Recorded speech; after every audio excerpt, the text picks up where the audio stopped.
전통 건축의 이해, 전통 목구조 골조 형식과 접합부.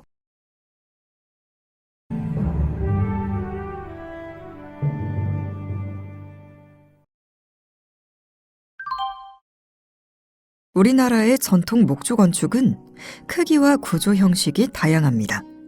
작은 민가에서부터 초대형 사찰과 궁궐 건축이 존재합니다.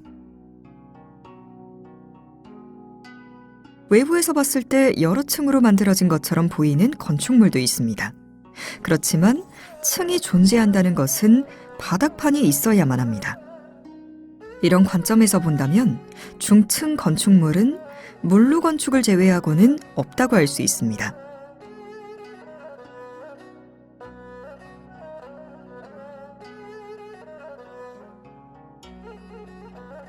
외부에서 보기에 지붕 모양이 여러 층이 있는 것처럼 보일 뿐인 것이죠. 아쉬운 점은 이런 특징들을 잘 표현할 수 있는 명칭이 분명하지 않다는 점입니다. 이름을 통해서 건축물의 구조 형식을 이해할 수 있다면 좋을 것 같습니다. 이번 학습을 통해 여러분은 량가의 의미와 전통 목조 건축의 구조 형식을 설명할 수 있을 것입니다. 전통 목구조는 수직재인 기둥 위에 수평재인 도리와 보호를 접합시켜 만들어진 모멘트 저항 골조 시스템입니다. 정자와 같은 작은 건물에서부터 궁궐, 정전과 같은 초대형 건물까지 다양한 크기로 존재하며 전통 목구조의 크기에 따라 다양한 골조 형식이 존재합니다. 전통 목구조 골조의 크기와 형식을 의미하는 표현으로 삼량가, 무고주 오량가, 일고주 오량가, 이고주 오량가, 이고주 칠량가, 이고주 구량가라는 표현이 있습니다. 이 표현을 이해하기 위해서는 먼저 량가의 의미를 학습할 필요가 있습니다. 이 건물은 국보 제19호인 부석사 조사당입니다. 정면에서 보면 3칸, 측면에서 보면 1칸으로 구성된 건물이고 건립 연도는 불분명하지만 1377년에 중건했다는 기록이 있는 것으로 봐서 고려 말에 건립되었을 것으로 분석되는 귀중한 건축물입니다. 내부에는 부석사를 창건하신 의상 스님의 상이 봉안되어 있으며 벽면에는 국보 제46호인 육폭 벽화가 있습니다. 영상은 부석사 조사당 골조의 부재를 실제 크기로 3차원 모델링을 진행하여 조립한 후 만들어진 영상입니다. 디지털 모델링은 보시는 것과 같은 간단한 영상을 만들어 영상 콘텐츠로 활용하는 것에서부터 보수를 위한 기록화까지 넓은 영역에서 활용할 수 있습니다. 골조를 보시면 전면과 후면에 4개씩 기둥을 세웠고 전후면 기둥 사이를 수평부재인 보로 연결하여 내부 공간을 만들어줍니다. 구조물이 옆으로 쓰러지지 않도록 하는 저항력은 기둥과 기둥 상부를 연결하는 창방에 의해서 만들어집니다. 기둥 위에 수평재들을 차곡차곡 쌓아 끝까지 올라가서 나타나는 색채를 달리 표현한 마지막 수평재가 도리입니다. 량가를 의미하는 것은 바로 이 도리입니다. 결국 삼량가는 도리가 3개, 오량가는 도리가 5개라는 뜻입니다. 도리 이름은 도리가 존재하는 위치별로 달리 부릅니다. 기둥열 바깥쪽으로 존재하는 도리를 외출목도리, 가장 높은 위치에 있는 도리를 종도리, 주심도리와 종도리 중간에 있는 도리를 중도리라고 합니다. 중도리는 종보를 받치는 동자주 위쪽에 있는 것이 일반적입니다. 출목도리는 기둥열 바깥쪽으로만 존재하는 것은 아니고 안쪽으로도 있을 수 있습니다. 이런 경우 내출목돌이라고 합니다. 외출목돌이와 내출목돌이는 공포의 바깥쪽 끝부분과 안쪽 끝부분에 존재한다는 특징이 있습니다. 현재 여기에 보이는 도리의 수를 모두 세면 7개의 도리가 있습니다. 그렇지만 삼량가, 오량가 등에서 량가의 수를 셀 때 출목도리는 제외한다는 점에 주의해야만 합니다. 결과적으로 부석사 조사당은 외출목도리 2개를 제외하고 오량가입니다. 양가가 도리를 의미하게 된 배경을 살펴보겠습니다. 중국의 오래된 사전 이하에서 오가옥을 종도리 하나, 중도리 둘, 처마도리 둘로 구성되는 도리 구조 위에 짧은 석가래와 긴 석가래를 올려 완성되는 지붕 구조로 설명하여 가가 도리를 의미한다는 것을 말하고 있습니다. 우리나라에서는 성리학의 정파와 함께 오가옥이라는 표현이 사용되었습니다. 양은 우리식 호칭인데 사전적으로는 들보를 의미합니다. 17세기 말부터 오량을 오가와 동의어로 사용했다는 것이 여러 문서에 등장하고 있습니다. 오량각과 오가옥을 동일한 개념으로 사용하게 되면서 양가라는 말이 자연스럽게 사용되게 되었고 도리를 의미하는 것으로 정립되었습니다. 양가의 의미가 정의되었으니 양가의 수로 표현하는 골조 형식에 어떤 것들이 있는지 알아볼 필요가 있습니다. 이 건축물은 양가 3개이니 삼양가입니다. 반드시 그런 것은 아니지만 일반적으로 작은 건축물에 사용되는 형식입니다. 가운데에 하중점이 하나 있는 것을 확인하실 수 있습니다. 바로 이 부분에 지붕 하중이 집중되어 작용하는데 이렇게 하중이 하나의 점에 모여 가운데에 작용하는 것은 보에게는 매우 불리한 상황입니다. 만약 보 길이가 길어지면 지붕의 크기도 같이 커지면서 지붕 무게가 크게 증가합니다. 커진 지붕 무게는 삼양가에서는 보 중간에 집중되어 작용하게 되고 보 중간에 큰 응력을 발생시켜 보를 쉽게 처지거나 부러지게 합니다. 보 단면이 매우 커지면 이런 위험을 피할 수 있지만 보 단면을 키우기보다는 하중을 분산시키는 방법이 더 효과적이라는 것을 누구나 압니다.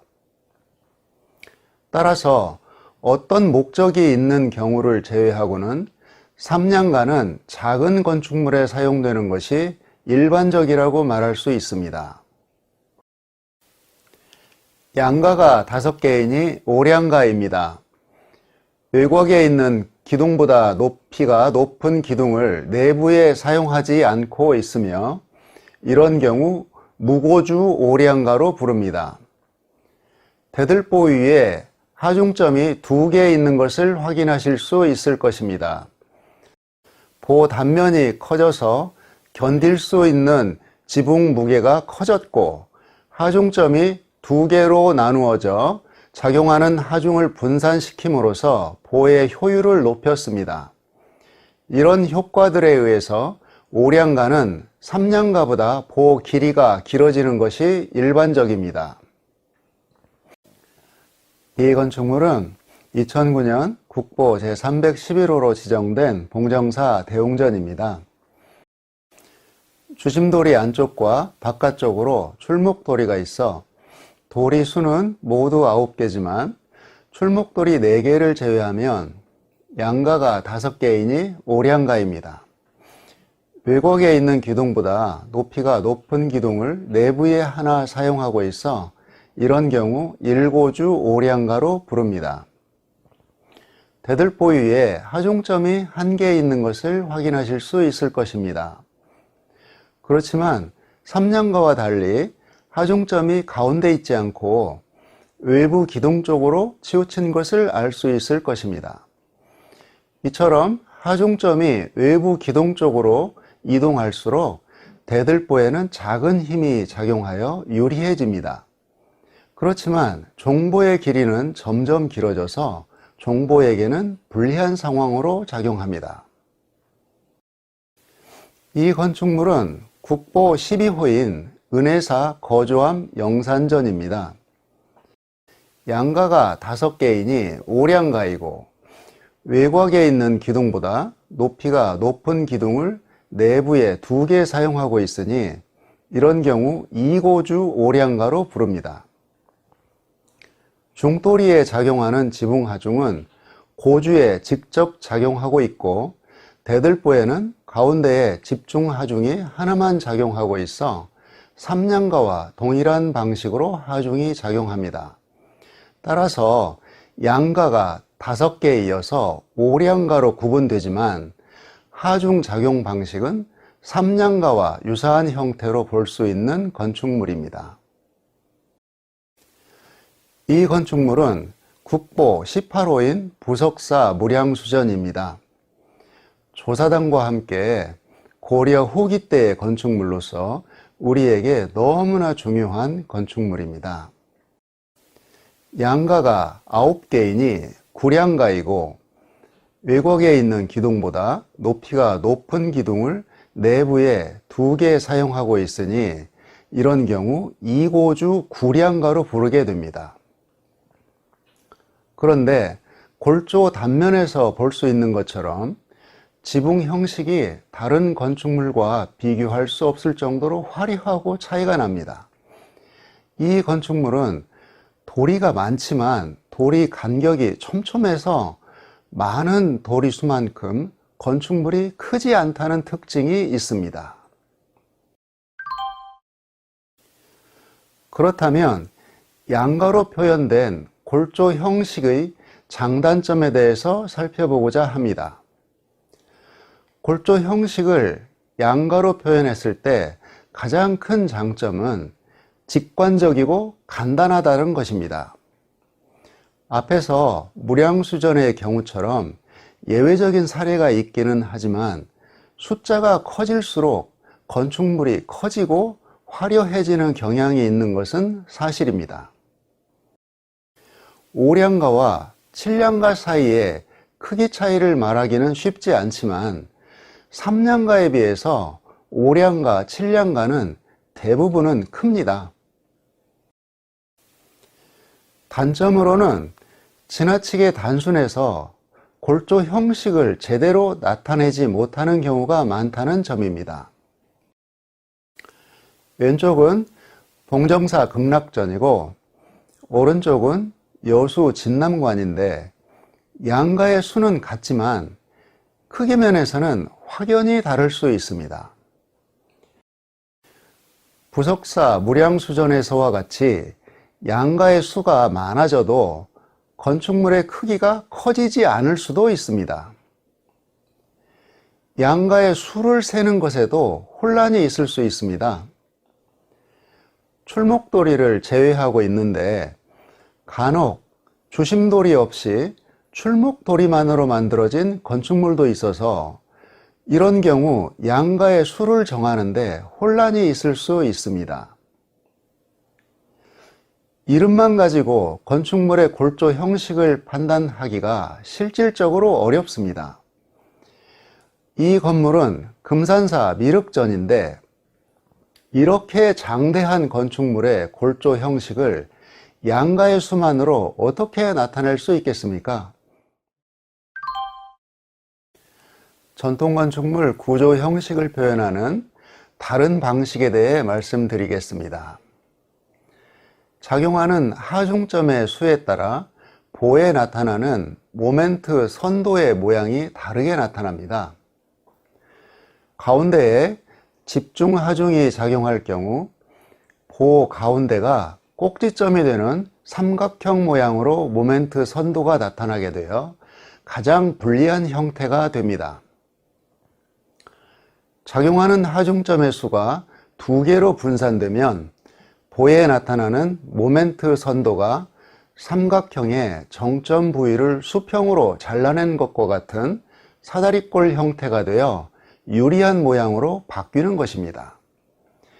이런 특징을 이용하여 보에 작용하는 하중점이 한 개인 경우 1점 하중식으로 정의합니다. 양가의 수에 의한 구분법의 경우 3양가에 해당합니다. 하중점이 두 개인 경우 2점 하중식, 하중점이 두 개이지만 하나는 보에 작용하고 하나는 기둥에 직접 작용하는 경우 2점 하중 반력식이라 정의하며 양가의 수에 의한 구분법의 경우 5량가에 해당합니다. 1점 하중식 기본형을 근거로 해서 파생되는 형식들입니다. 1점 하중식 기본형에 앞뒤로 퇴칸이 부착되어 확장되는 것을 1점 하중 전후 퇴보형이라고 합니다. 은혜사 영산전의 경우가 이런 경우에 해당합니다. 퇴칸, 퇴보 위에 동자줄을 세우고 작은 퇴보를 추가시키는 경우를 이중 퇴보형이라고 정의합니다. 1점 하중식 기본형에 앞뒤로 퇴칸이 부착되고 이중 퇴보로 구성되어 있는 경우 1점 하중식 전후 이중 퇴보형이라 정의하고 경복궁, 경회루가 이런 경우에 해당됩니다. 경회루는 작은 건물에 사용될 것 같은 1점 하중식 기본형을 기본으로 해서 앞뒤로 퇴칸을 2개씩 설치하여 초대형 건물이 되었다는 특징이 있습니다. 2점 하중식 기본형을 근거로 해서 파생되는 형식들입니다. 보에 작용하는 하중점이 2개 더 늘어나는 경우가 있는데 이런 경우 4점 하중식이 됩니다. 2점 하중식 기본형이 2층으로 올라서는 경우가 있습니다.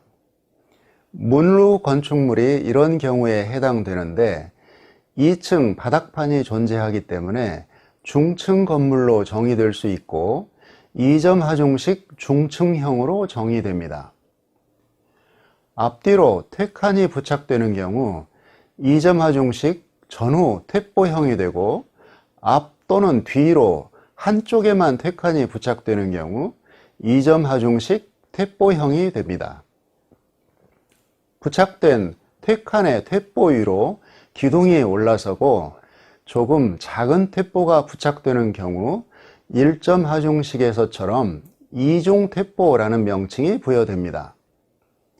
여기에 석가래가 처음부터 정점까지 연속적으로 설치되지 않고 밖에서 보면 마치 층을 구분하고 있는 것처럼 보이는 경우 단으로 구분합니다. 기본형 전후로 퇴칸이 부착되고 이중 퇴보로 구성되고 석가래가 2단으로 구성되어 밖에서 보면 2층으로 보이지만 내부에 2층 바닥판이 없는 경우 2점 하중식 전후 이중 퇴보 2단 통층형으로 부릅니다. 3층으로 보이지만 2층, 3층 바닥판이 없고 기본형 전후로 퇴칸이 부착되고 이중 퇴보로 구성되어 있기 때문에 2점 하중식 전후 이중 퇴보 3단 통층형으로 정의할 수 있습니다. 기본형에 앞뒤로 퇴칸이 부착되어 확장된 2점 하중식 전후 퇴보형의 한 예는 여수 진남관처럼 장대한 건축물도 이 경우에 해당합니다. 진남관의 경우 좌우 단부와 중앙부 골조 형식이 조금 다르기는 하지만 중앙부를 중심으로 대부분은 2점 하중식 전후 퇴보형으로 볼 수 있습니다. 이 외에도 많은 사례가 있습니다. 경복궁 근정전의 경우 2점 하중식 기본형 전후로 퇴칸이 부착되고 퇴칸의 퇴보 위에 기둥을 세우고 보를 걸어줌으로써 이중택보로 구성하고 석가래가 2단으로 구성되어 밖에서 보면 2층으로 보이지만 내부에 2층 바닥판이 없고 통층으로 되어 있기 때문에 2점 하중식 전후 이중택보 2단 통층형으로 정의할 수 있습니다. 금산사 미륵전의 경우 2점 하중식 기본형 전후로 퇴칸이 부착되고 퇴칸의 퇴보 위에 기둥을 세우고 보를 걸어줌으로써 이중택보로 구성하고 석가래가 3단으로 구성되어 밖에서 보면 3층으로 보이지만 내부에 2층, 3층 바닥판이 없고 통층으로 되어 있기 때문에 2점 하중식 전후 이중택보 3단 통층형으로 정의할 수 있습니다. 동일한 관점에서 2점 하중 반력식 기본형을 기본으로 내부에서 고주가 장대하게 솟아올라 종보까지 연결되어 거대한 공간이 통으로 형성되고 전후로 퇴칸이 부착되고 퇴보 위에 기둥을 세우고 보를 부착하여 이중 퇴보를 구성하고 석가래가 단을 이루어 외부에서 보면 2층처럼 보이는 화엄사 각황전은 2점 하중 반력 일체식 전후 이중 퇴보 2단 통층형으로 부를 수 있습니다. 지금까지 양가의 의미를 말씀드렸고 양가의 수에 따른 구조 형식의 구분에 대해 설명하였습니다.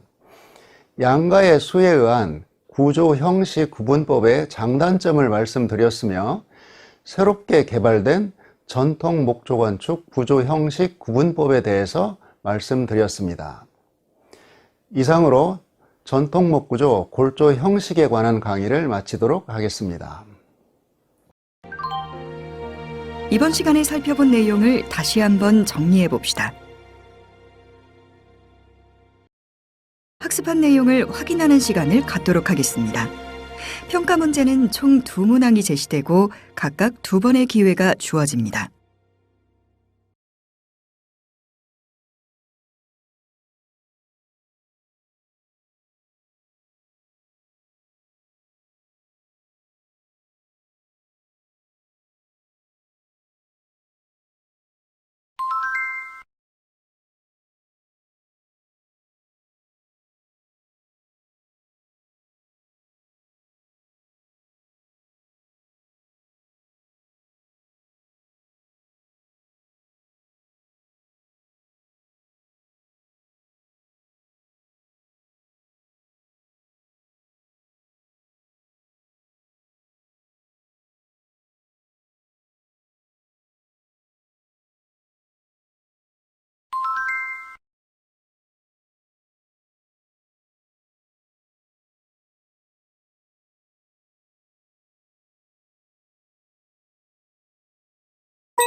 전통 건축물은 수많은 부재들을 서로 연결하여 만들어집니다.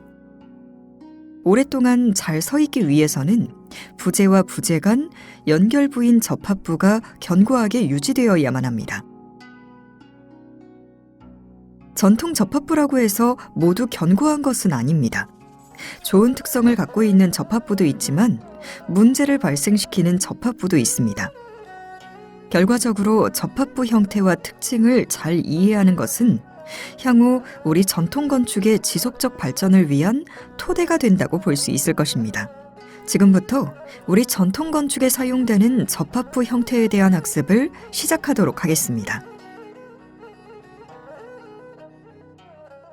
이번 학습을 통해 여러분은 맞춤 접합부와 이음 접합부를 구분할 수 있고 전통 목조 건축 맞춤 접합부 종류와 특징에 대해서도 이해할 수 있을 것입니다. 전통 목구조는 여러 부재를 맞춤 접합으로 연결하여 만들어집니다. 그러면 접합의 종류로 볼 수 있는 맞춤 접합과 이음 접합의 차이부터 살펴볼까요? 맞춤 접합은 수직제인 기둥과 수평제인 도리를 연결할 때, 또 기둥, 도리와 또 하나의 수평제인 보와 같은 여러 부재가 한 점으로 모여 직각으로 교차하는 접합을 구성하는 경우를 의미합니다. 이에 비해 이음접합은 직각으로 교차하는 접합부를 만드는 것이 아니고 두 부재가 모여 직선을 유지하는 접합을 의미합니다. 기둥과 같은 수직 부재를 보수하기 위한 목적으로 많이 사용되고, 보와 같이 힘이 많이 작용하는 부재에는 사용하는 경우는 없습니다. 이 집은 예산에 있는 추사고택 사랑채입니다. 정면 오른쪽에 있는 기둥을 귓기둥이라고 하고요. 귓기둥 상부에는 수직제인 귓기둥과 수평제인 돌이 두 개가 만나서 기둥, 돌이 맞춤 접합부가 만들어졌습니다. 기둥, 돌이 맞춤 접합부는 기둥 상부에 십자 형태로 가를 내고 두 방향에서 오는 도리를 갈의 폭에 맞는 두께만 남기고 나머지는 따낸 후 기둥 위에 위에서 아래로 끼우는 형태입니다. 돌이 두 개가 겹쳐져서 하나의 도리 높이로 만들어져야 하기 때문에 각각의 도리에 반턱을 만들어서 겹쳐지게 해야 합니다. 석가래를 통해서 전달되는 지붕 모계를 오직 도리 하나만으로 받아내야 하기 때문에 지붕 무게가 무거워지면 문제가 될 수 있습니다. 즉, 비교적 작은 집에 사용되어야 합니다. A 부분은 높이와 두께가 같아야 합니다. B 부분은 서로 맞닿아야 하고 맞춘 후 C 부분의 높이가 일치해야 합니다. 전통건축 맞춤 접합부에서 비어있는 공간이 있어서는 안 됩니다. 물론 이것은 우리 전통건축만 그런 것은 아니고 세계 모든 나라의 전통건축이 마찬가지입니다. 도리 단면에서 전통건축에서 구주부재로 사용되는 수평부재가 가지고 있는 중요한 특징을 보여주고 있는데, 그것은 수평부재의 경우 높이 H보다 폭 D를 크게 사용한다는 것입니다. 구조부재가 아닌 경우는 예외가 있습니다. 그렇지만 힘을 받는 구조부재의 경우에는 예외가 없으며, 이렇게 하지 않을 경우 문제가 생길 수 있습니다. 안쪽으로 한 칸 들어가면 기둥, 도리, 보 맞춤 접합부가 있습니다. 귓기둥 접합부와 다른 점은 두 개의 도리가 직선으로 만나고 90도 방향에서 보가 끼워진다는 점입니다. 외관상의 특징은 예외적인 경우가 있을 수는 있지만 대부분 보 몸체의 폭은 기둥보다 약간 큽니다. 보 뺄목의 폭은 기둥과 같거나 약간 작습니다. 보 뺄목의 윗부분은 경사지게 해서 석가래와 겹쳐지지 않도록 해야 합니다. 간혹 이 부분 조절에 실패해서 보 뺄목 부분을 석가래 모양으로 파낸 경우도 볼 수 있는데, 이런 경우는 잘못된 설계의 예로 보시면 됩니다. 기둥, 도리, 보 맞춤 접합부에서 각 부재는 다음과 같은 특징을 가집니다. 기둥 상부는 보 방향으로는 직선으로 가를 내지만 도리 방향으로는 주먹장부가 끼워질 수 있도록 사다리꼴 모양의 가를 냅니다. 도리 단부에는 주먹장을 달아 사다리꼴 모양의 기둥 상부 가래에 끼워질 수 있도록 하고, 주먹장 윗면에 두 겹을 달아 보목 위를 덮을 수 있도록 합니다. 끼우는 방향은 반드시 위에서 아래로 끼워져야 합니다. 이렇게 만들어진 주먹장 A 부분을 두겹 주먹장이라고 합니다. 주먹장 부분은 도리가 기둥으로부터 빠지는 것을 막아줍니다.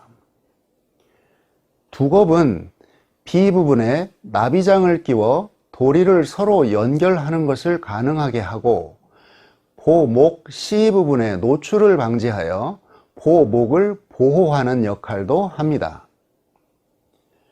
C는 기둥 상부 직선 가래에 끼워질 수 있도록 깎아낸 보목이고 숭어턱이라고 부릅니다. 기둥, 도리, 보 맞춤 접합부에서 취약한 부분 중 하나입니다. 보 몸체가 아무리 커도 이 부분이 너무 작으면 보는 자기 역할을 할 수 없다는 점을 기억해야만 합니다. 앞에서 삼량가보다 오량가가 큰 집에 사용된다고 언급했습니다. 그렇다면 오량가 주택의 접합부는 삼량가 주택의 접합부와 어떤 차이가 있을까요? 가장 큰 차이점은 집이 커져서 지붕 무게가 무거워졌기 때문에 도리 하나만으로는 석가래를 통해서 전달되는 지붕 무게를 안정적으로 지지할 수 없습니다. 따라서 도리 하부에 A와 같은 보조 수평 부재인 장여가 추가되어 기둥, 도리, 장여 접합부가 됩니다.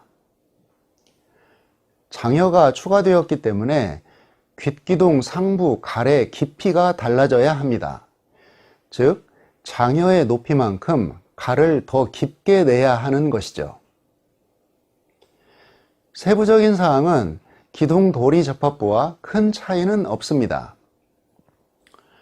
도리끼리 반턱 결합이어야 한다는 것, 장여끼리 반턱 결합이어야 한다는 것, 그리고 도리 윗면은 기둥 윗면과 높이가 정확하게 맞아야 한다는 조건 등이 기둥 도리 접합부와 동일합니다.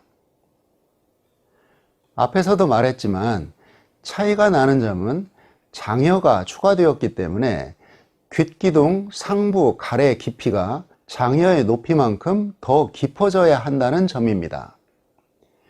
그리고 여기에서도 장여와 도리 모두 춤이 폭보다 반드시 커야 합니다. 이것은 수평 방향으로 존재하는 모든 구조 부재에 필수적으로 지켜져야 하는 조건입니다. 한 칸 안쪽으로 들어오면 보와 만나는 부분에서 기둥, 도리, 장여, 보 접합부가 형성됩니다. 그런데 보 뺄목 아래쪽에 작은 부재가 하나 추가되는데 보화지라고 부르며 보목을 보호하기 위한 목적을 가집니다. 앞에서 보를 기둥에 끼우기 위해 보목이 얇아지게 되는데 보 몸체가 아무리 커도 보목에 문제가 생기면 보가 제대로 자기 역할을 수행할 수 없다는 점을 언급했습니다. 집이 커지면 지붕 무게도 같이 커지기 때문에 보 무게에 문제가 생길 가능성도 높아지는 것이지요. 즉, 보 목이 부러지는 것을 방지하기 위한 목적으로 보화지가 필요한 것이지요. 기둥, 도리, 장여, 보화지, 보, 맞춤 접합부에서 각 부재는 다음과 같은 특징을 가집니다. 기둥 상부는 보 방향으로는 직선으로 갈을 내어 보화지와 보목이 끼워질 수 있도록 합니다. 보화지는 이동을 방지할 수 있는 상세를 갖도록 하는 것이 중요합니다. 일반 주택에서는 보목을 직선으로 만드는 것이 일반적이지만 궁궐 건축과 같이 부재 크기가 훨씬 커지는 경우 보목을 직선으로 만드는 것이 아니고 주먹장 형태를 갖도록 만들어주는 상세도 있습니다. 도리 방향으로는 주먹 장부가 끼워질 수 있도록 사다리꼴 모양의 갈을 내고 위에서 아래로 내려 끼웁니다. 장여 단부에 주먹장을 만들어 기둥에 만들어진 사다리꼴 모양의 갈에 끼워줍니다. 장여를 먼저 끼우고 다음에 도리를 끼우는 방식으로 위에서 아래로 끼워주는 것이지요. 위 그림에서는 장여 주먹장의 크기와 도리 주먹장의 크기가 같게 설계되어 있지만 장여가 작은 부재이기 때문에 주먹장의 크기가 다를 수도 있습니다. 이때 장여 주먹장의 크기가 반드시 작아야 끼울 수 있습니다. 장여 주먹장의 크기가 도리 주먹장의 크기보다 크다면 기둥에 끼울 수 있는 방법이 없습니다. 도리는 두껍 주먹장을 만들어 기둥에 끼워줍니다. 이 접합부는 주택에서 사용할 수 있는 것으로는 가장 화려하고 복잡한 것으로 볼 수 있습니다. 크기는 오량가로서 상당히 큰 집이어서 일반 서민의 집이라기보다는 세력가의 집이었습니다. 소로를 사용해서 만들어진 집이어서 소로 수장집이라고도 하고 전체적으로 장대한 부재를 사용하기 때문에 외관이 장중한 느낌이 있습니다. 앞의 기둥, 도리, 장여, 보아지, 보접합부와 비교해보면 단지 창방과 주두 두 개 부재가 추가된 형태이지만 형식은 많은 차이가 납니다. 지금까지의 접합부 구성 방식과의 큰 차이는 장여와 도리를 기둥에 끼우지 않는다는 점입니다. 기둥에 보아지와 창방을 끼웁니다. 지금까지의 접합부에서는 도리가 기둥에 끼워져 구조용 골조를 만들지만 여기서는 기둥에 창방을 끼워 구조용 골조를 만들어 줍니다. 여기에 주두를 끼워 움직이지 않도록 고정합니다. 그리고 바로 이 주두 위에 장여, 도리, 보를 맞추어 줍니다. 결과적으로 주두를 기점으로 구조용 골조와 지붕부가 완전히 분리되었습니다. 보목의 형태에도 변화가 있습니다. 이전에는 기둥에 끼워져야 했기 때문에 대부분을 깎아냈습니다. 여기에서는 주두 위에 끼우는 것이기 때문에 하부만 얇게 만들어주면 됩니다. 이렇게 보면 보목이 많이 튼튼해질 것 같은 생각이 들 것입니다. 그렇지만 이번에는 장여와 도리를 끼우는 곳이 기둥이 아니고 보목입니다. 결과적으로 보목은 약해지도록 되어 있습니다. 창방과 장여 사이에 주두 높이만큼의 공간이 생기게 되는데 이 부분에 소로를 끼워 받쳐줍니다. 모든 접합은 위에서 아래로 끼우는 방식으로 구성되는 것이지요. 사찰, 궁궐 등 대형 전통 목조 건축물을 유지시켜주는 핵심 목골조는 기둥 창방골조입니다. 우리 전통 건축물에는 기둥 창방 접합부를 구성하는 몇 가지 방법이 있으며 이 방법들을 소개하고자 합니다. 여기에 보여지는 세 가지 접합 방식은 실질적으로는 사용되어서는 안 되는 접합 방식입니다. 오로지 위에서 누르는 힘에 의해서만 유지되는 접합부이고 결합력이 매우 약합니다. 갈퀴 접합은 세 가지 중에서 가장 나은 방식의 접합부이지만 결합력이 약한 것은 마찬가지입니다. 결과적으로 사용되는 빈도 역시 매우 드문 접합부입니다. 갈퀴 접합은 봉정사 대웅전이 유일한 사례로 파악되고 있습니다. 나머지 두 개 접합부는 사실 접합부라고 말하기 어려운 점이 있습니다. 보수를 진행할 때 변경시키는 것이 좋겠지만 과거에 사용된 사례를 변경시키는 것이 쉽지 않은 관계로 유지되고 있습니다. 여기에 보여지는 세 가지 접합 방식은 비교적 우수한 접합 방식입니다. 엇거리 산지 접합은 모든 접합 방식 중에서 가장 뛰어난 능력을 발휘하는 접합부입니다. 산지로 사용하는 재료의 종류와 크기에 따라서 능력 차이가 크게 납니다. 역학적으로는 매우 우수한 형식이지만 사용 사례는 극히 드뭅니다. 승주 서남사 대웅전에서 사용된 것이 유일한 것으로 분석됩니다. 아마도 과거에 서남사를 보수했던 목수 중에 공학 능력이 뛰어난 분이 있었을 것으로 추정됩니다. 맞댄 산지 접합은 산지의 직경과 산지가 끼워질 구멍으로부터의 창방, 마구리까지의 길이가 접합부 능력을 좌우하는 중요 요소입니다. 양산 통도사에서 쉽게 볼 수 있습니다. 주먹장 접합은 보편적으로 사용되는 접합부입니다. 창방 접합 부분을 감싸는 기둥부재의 크기에 따라서 접합부 능력 차이가 많이 납니다.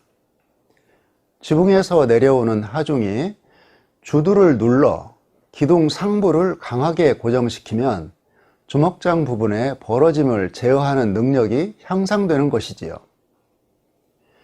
여기 소개된 방법 외에도 몇 가지 방법이 더 있다는 것을 염두에 두시기 바랍니다.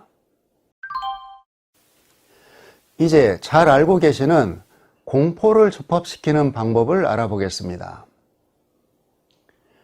보이는 사진은 부석사 안양로이고요. 다포식 공포가 평방 위에 자리 잡고 있는 모습을 볼 수 있습니다. 제가 앞에서 전통 건축에서 모든 구조용 부재는 부재의 춤이 폭보다 크다고 말했습니다.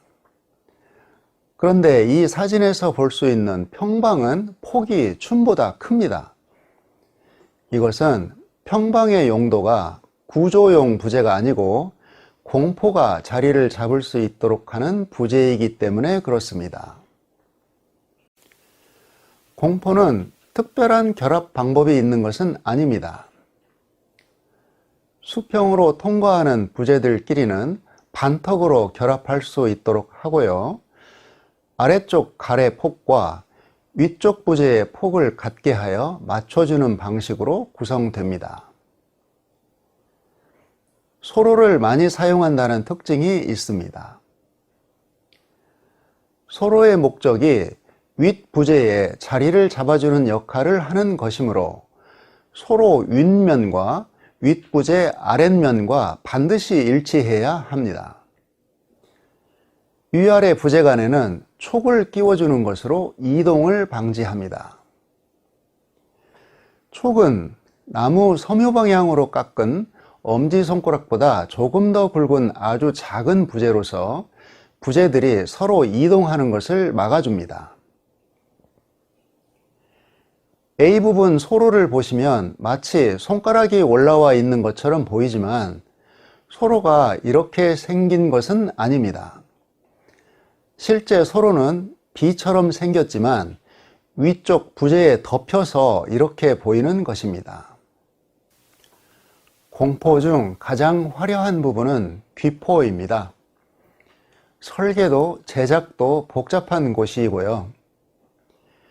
이곳에서는 귓기둥 위에 있는 주상포와 기둥과 기둥 사이에 존재하는 주관포와의 간격이 좁아서 서로 연결되는 부재가 있습니다. 그리고 귓기둥 위 주상포에는 대각선 방향의 부재가 하나 더 존재합니다. 이것을 귀한대라고 하지요. 결과적으로 대부분의 공포는 평면상에서 봤을 때 직각 방향으로 만나는 두 개의 부재를 결합하여 위쪽으로 누적시켜 가면서 만들어지지만 귀포의 경우는 대각선 방향 부재를 하나 더해서 세 개의 부재를 결합시키면서 만들어 간다는 것이 특징입니다. 3개의 부재를 결합시키는 접합을 삼분턱 접합이라고 합니다. 전통 목구조에는 정말로 복잡한 상세를 가진 접합부가 존재하는 곳이 있습니다. A 부분이 회천부입니다.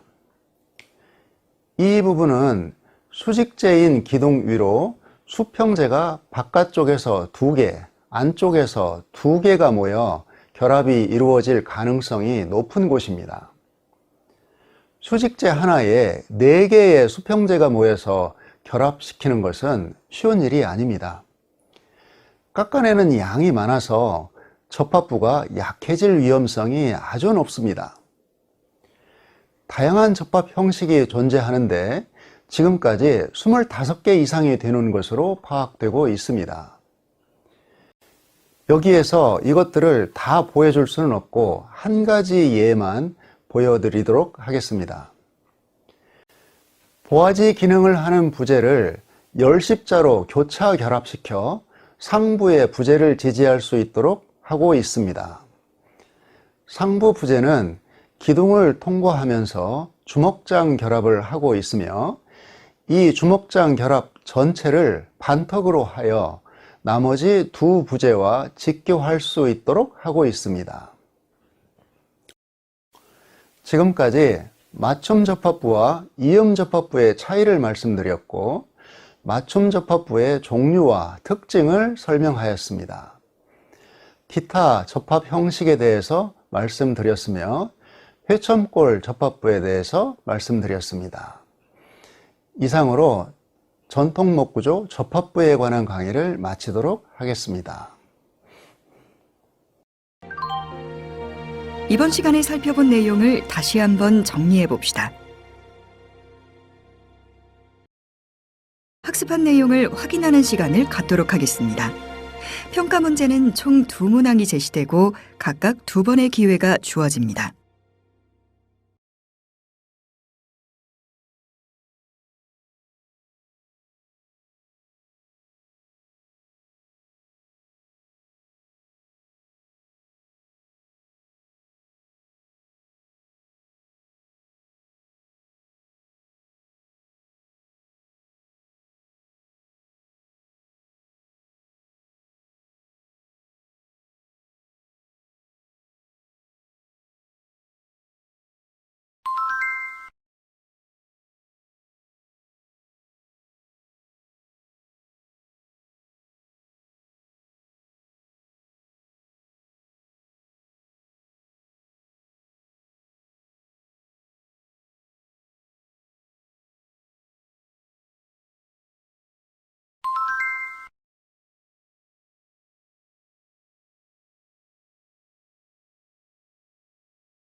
전통 건축의 이해, 전통 목구조 골조 형식과 접합부에 대한 학습을 마치겠습니다. 수고하셨습니다.